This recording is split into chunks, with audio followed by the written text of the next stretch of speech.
अस्सलाम वालेकुम। तो आज हम पढ़ने जा रहे हैं जी Punjab prevention of hoarding act 2020।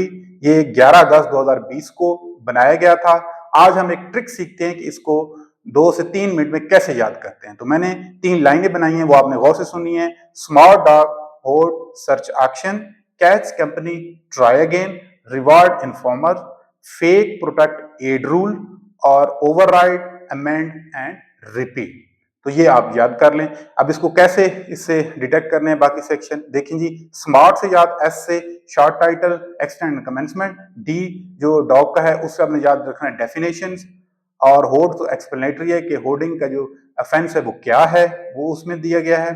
Search, कोई भी ऑफिसर जो ये इस के तहत काम कर रहा होगा वो सर्च कर सकता है और चीजों को सीज कर सकता है। और ऑक्शन की जो भी चीजें इसमें पकड़ी जाएंगी उनको ऑक्शन कर दिया जाएगा। उसके बाद नेक्स्ट है जी कैच कंपनी ट्राई अगेन। कैच सी से हमेशा याद रखना है जी।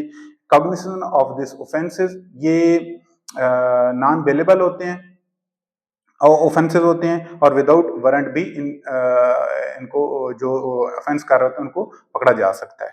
और कंपनी से हमेशा याद रखना है corporate offences by corporates. Trial से हमेशा टी से याद रखना है कि ये जो ट्रायल होगा वो समरी ट्रायल होगा 262 और 265 के अकॉर्डिंग, और मजिस्ट्रेट कौन सा होगा 14A जो स्पेशल मजिस्ट्रेट होते हैं। और उसके आगे नेक्स्ट अगेन, अगेन से ए से याद रखना है अपील, ठीक है। उसके बाद नेक्स्ट है जी रिवॉर्ड इन्फॉर्मर। रिवॉर्ड से हमेशा याद रखना है कि जो भी इन्फॉर्म करेगा उसको हम रिवॉर्ड देंगे कितना 10%।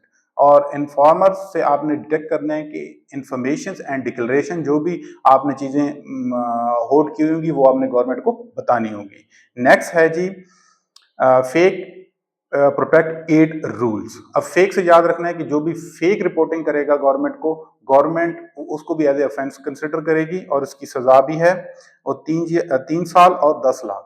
उससे आगे है जी प्रोटेक्ट, इसमें जो protection action taken under this act, इसमें जो ऑफिसर होते हैं उनके ऊपर कोई केस नहीं किया जा सकता। और एड से आपने याद रखना है action in aid of an offence, तो वो जो लिए जाते हैं एक्शन वो उसके बारे में है।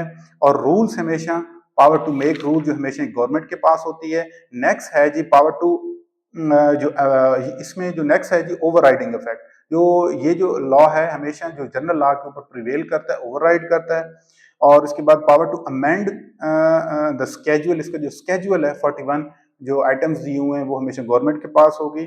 और जो पिछला जो इससे रिलेटेड एक्ट था वो रिपील कर दिया गया तो वो रिपील में आएगा। इसके 41 चीजें हैं स्केड्यूल में। Thank you.